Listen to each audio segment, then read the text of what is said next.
नमस्कार दोस्तों, मैं के एन यादव आपका स्वागत करता हूं एसएससी एग्ज़ाम स्टडी के यूट्यूब चैनल में। दोस्तों, इस वीडियो में हम आपको बताएंगे मैथ के 5 अति महत्वपूर्ण प्रश्न जो आपके आगामी सभी परीक्षाओं के लिए बहुत ही महत्वपूर्ण हैं। यदि आप हमारे इस चैनल पर नए हैं तो सबसे पहले हमारे इस चैनल को सब्सक्राइब कर लें और सब्सक्राइब करने के बाद बेल आइकन को दबाएं, साथ ही ऑल पर क्लिक करें। क्वेश्चन नंबर 1, 70 और 100 के बीच कुल कितनी अभाज्य संख्याएं हैं? तो पहला ऑप्शन है 7, दूसरा 8, तीसरा 5, चौथा 6। तो सबसे पहले हम ये जान लेते हैं कि अभाज्य संख्याएं होती क्या हैं।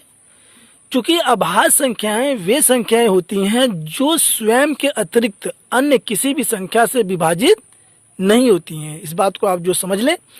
तो यहाँ पर 70 और 100 के बीच में यहाँ पर देखिए अभाज्य संख्याएं हमारे पास हैं 71, 73, 79, 83, 89, 97।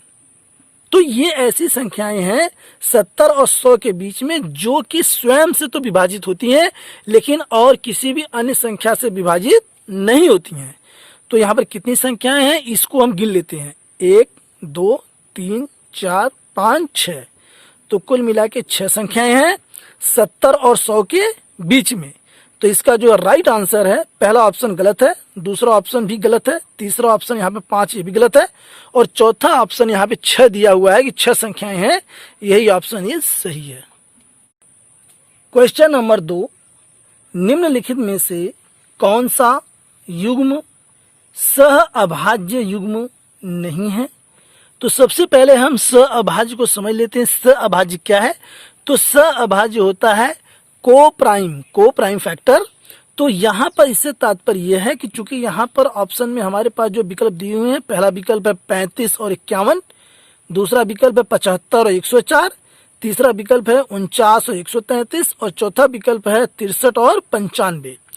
तो सह अभाज्य से मैंने अभी आपको बताया कि इसका तात्पर्य होता है कि जो ये 2 संख्याएं दी हुई हैं, जो 2 संख्याएं जो यहाँ पर युग्म चूंकि यहाँ पे दिया हुआ है, तो 2 संख्याओं के युग्म में जिसको बोलते हैं कॉमन या बोलते हैं उभयनिष्ठ गुणनखंड या कॉमन फैक्टर, यानी कि उभयनिष्ठ या कॉमन फैक्टर एक यानी 1 के अतिरिक्त और कोई भी संख्या न हो तो उसे हम कहते हैं सहअभाज्य संख्या है। या सीधे सीधे शब्दों में हम कह सकते हैं कि दोनों संख्याओं का जो है उभयनिष्ठ कॉमन जो है केवल 1 होना चाहिए, तब हम कहेंगे सहअभाज्य संख्याएं हैं। तो यहाँ पर हम देखते हैं ये ऑप्शन नंबर 3। तो चूंकि इसको हम गुणनखंड करते हैं तो यहाँ पर जब हम 7 से इसको भाग देंगे तो 7 से 49, फिर ये 7 से कट जाएगा यानी 1। और इसी प्रकार 133 का हम गुणनखंड करेंगे, फैक्टराइजेशन करेंगे तो यहाँ पर जो है ये 7 से ये जाएगा तो यहाँ पर 7 का हम 7 और यहाँ से बचा 6, 7 9 63 19 और ये 19 से ये विभाजित हो गया तो 1 आ गया।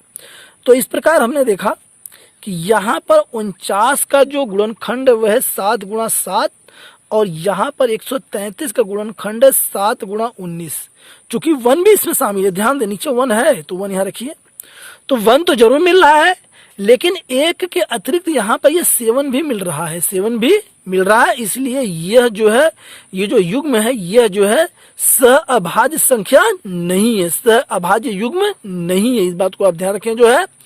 तो इसलिए जो है ये हमारा ऑप्शन नंबर 3 जो है ये हमारा करेक्ट है, क्योंकि ये 49 और ये 133 ये सहअभाज्य संख्या नहीं है।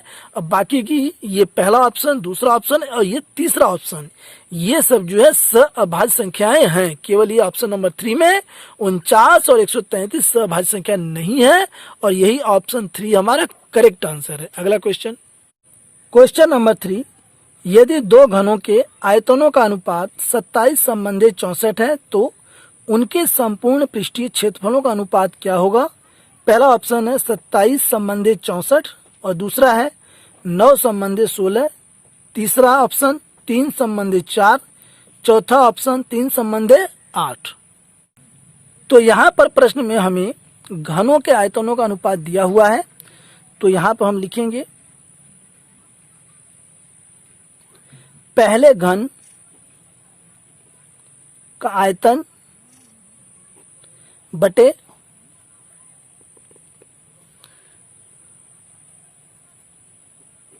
दूसरे घन का आयतन,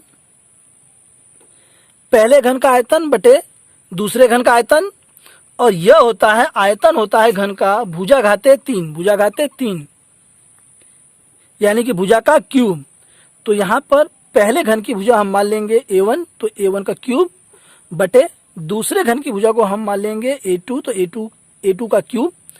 तो इस प्रकार जो है ये आयतनों का जो है अनुपात यहाँ पे हो गया, और ये दिया हुआ है हमें क्वेश्चन में 27 संबंधे 64।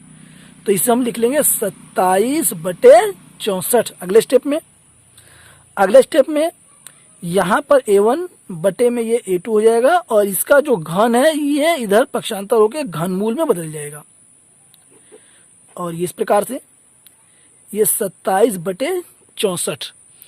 और जब इसको हम गुणनखंड करेंगे 27 का, तो ये हो जाएगा 3 गुणे 3 गुणे 3, इसी प्रकार 64 का 4 गुणे 4 गुणे 4, और ये 3 का जो है त्रिक समूह बनेगा, और ये 3 बट्टे 4 जो है ये बाहर आ जाएगा।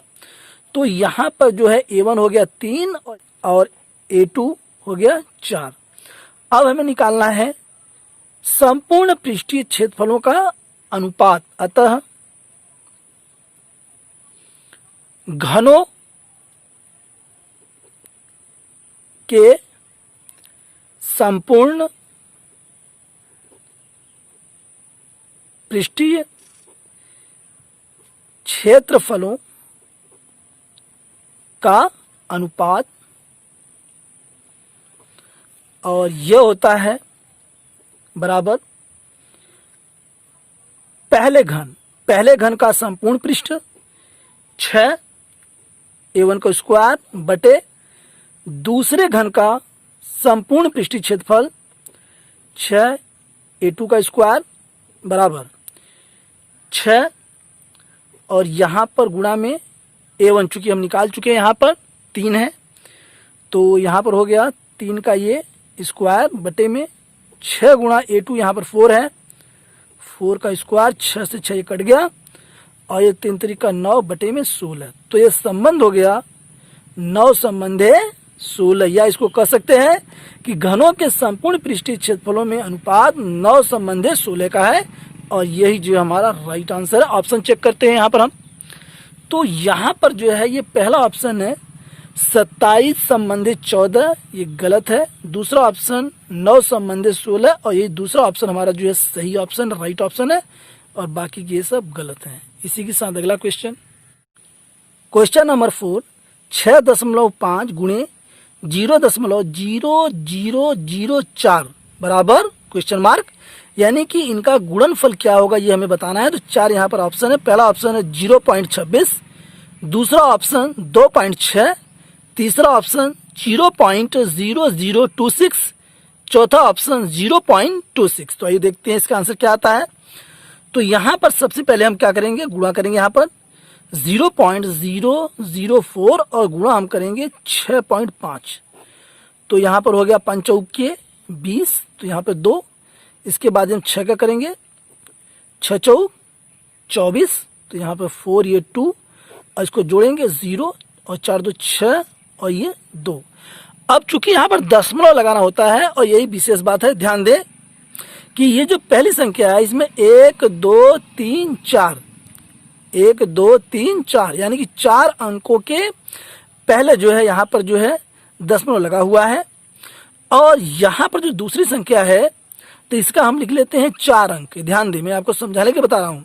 और ये जो दूसरी संख्या नीचे जो गुणा के रूप में लिखी हुई है, इसमें जो है 1 अंक के बाद जो है, यानी 1 अंक के पहले जो है दशमलव लगा हुआ है, 1 अंक के पहले दशमलव लगा है, तो यहाँ पर एक संख्या इसकी हो गई। या इसको कहा जा सकता है कि इसमें दशमलव के बाद कितनी संख्याएं हैं, 4 संख्याएं, और इसमें दशमलव के बाद कितनी संख्याएं हैं, 1 संख्या। तो कुल मिला के कितनी हो गई, 5 संख्याएं। तो इसका मतलब यह है कि जो ये उत्तर होता है, इसका जो आंसर होता है, इसमें जो है दशमलव यानी कि दशमलव के बाद जो है 5 संख्या होनी चाहिए, तो यहाँ पर 3 ही संख्या है, तो 2 जीरो हम यहाँ पर बढ़ाएंगे और यहाँ पे दशमलव लगेगा और इसके पहले 0। तो ये आपका जो आंसर है, और इसे हम जो है विकल्प में चेक करते हैं। तो यहाँ पर पहला विकल्प जो कि देख रहे हैं कि ये गलत है, दूसरा विकल्प 2.6 ये भी गलत है, तीसरा विकल्प आया है 0.0026, तो ये विकल्प हमारा जो सही है 0.0026, यही हमारा जो राइट आंसर है। और ये लास्ट का ऑप्शन ये गलत है, तो ऑप्शन हमारा 3 जो है करेक्ट आंसर है। नेक्स्ट क्वेश्चन, क्वेश्चन नंबर 5, यदि 2 माइनस करनी में 5 बटे 2 प्लस करनी में 5 बराबर a और 2 प्लस करनी में 5 बटे 2 माइनस करनी में 5 बराबर b है, तो a square minus b square का मान क्या होगा? तो पहला विकल्प है 12 करनी में 5, दूसरा विकल्प है माइनस 144 करनी में 5, तीसरा 62 करनी में 5, चौथा 5 करनी में 5। तो आइए देखते हैं कौन सा इसका करेक्ट आंसर आता है।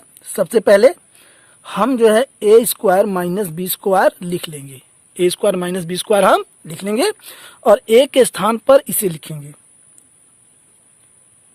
2 माइनस करनी में 5 बटे में 2 प्लस करनी में 5 का ये होल स्क्वायर माइनस, और बी के स्थान पे इसे लिखें क्योंकि ये दिया हुआ है 2 प्लस करनी में 5 और बटे में 2 माइनस करनी में 5 का ये होल स्क्वायर। अब चूंकि एक सूत्र होता है और वो सूत्र होता है, यहां मैं लिख देता हूं रफ में, ए स्क्वायर माइनस बी स्क्वायर बराबर होता है ए प्लस बी एक कोष्टक में और दूसरे में होता है ए माइनस बी, ये जनरल सूत्र है। तो इसी का हम प्रयोग करेंगे यहाँ पर जो है। तो एक बार हम कोष्टक में जोड़ेंगे और एक बार कोष्टक में हम घटाएंगे और ये गुणा के रूप में होगा जो है। कैसे, ध्यान दें, 2 माइनस करनी में 5 बटे में 2 प्लस करनी में 5 और एक बार हम जोड़ेंगे तो 2 प्लस करनी में 5 बटे में 2 माइनस करनी में 5 और दोबारा 2 माइनस करनी में 5 बटे में 2 प्लस करनी में 5, इसको घटाएंगे हम माइनस इसमें से, तो 2 प्लस करनी में 5 और बट्टे में 2 माइनस करनी में 5। इस प्रकार से जो है हो गया। अब इसे जो है हम जो है सॉल्व करेंगे, इसे हम सॉल्व करेंगे। इसे जब सॉल्व हम करेंगे तो यहां पर पहले कोष्टक में हम इसका हम एलसीएम ले लेंगे, तो ये हो जाएगा 2 प्लस करनी में 5 और ये 2 माइनस करनी में 5 ब्रैकेट में दोनों हो जाएंगे और ऊपर हो जाएगा ये 2 माइनस करनी में 5 का ये होल स्क्वायर और प्लस में 2 प्लस करनी में 5 का ये होल स्क्वायर।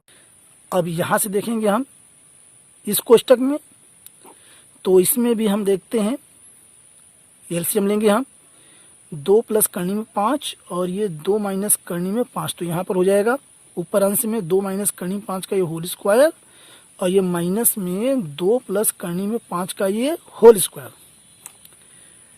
अब इसकी कैलकुलेशन हम करेंगे, तो कैलकुलेशन में यहाँ पर हम ओपन करते हैं इसको, तो यहाँ पर हो जाएगा 2 दूना 4 और ये हो जाएगा प्लस में 5 और ये हो जाएगा माइनस में 4 करनी में 5। इसको ओपन करेंगे तो प्लस में 4 और प्लस में यहाँ से हो जाएगा 5 और यहाँ से हो जाएगा प्लस में 4 करनी में 5 और बटे में ये हो जाएगा 2 दूना 4 और ये माइनस में हो जाएगा ये 5। इस प्रकार से, तो इस प्रकार से हमने पहला कोष्टक जो ओपन किया है, इसी प्रकार दूसरा कोष्टक यहाँ से होगा। यहाँ से हो जाएगा ये 4 प्लस में 5 और माइनस में 4 करनी में 5, ये इसको ओपन करेंगे हम, क्योंकि माइनस भी साथ साथ जो है भीतर जाएगा, तो हो जाएगा -4 और ये हो जाएगा -5 और यहाँ से हो जाएगा माइनस और ये हो जाएगा आपका 4 करनी में 5, 4 करनी में 5। इस प्रकार से, तो ध्यान दें यहाँ पे 4 करनी 5 हो गया है, बटे में थोड़ा जगह कम थी, तो यहाँ से हो गया 4 - 5।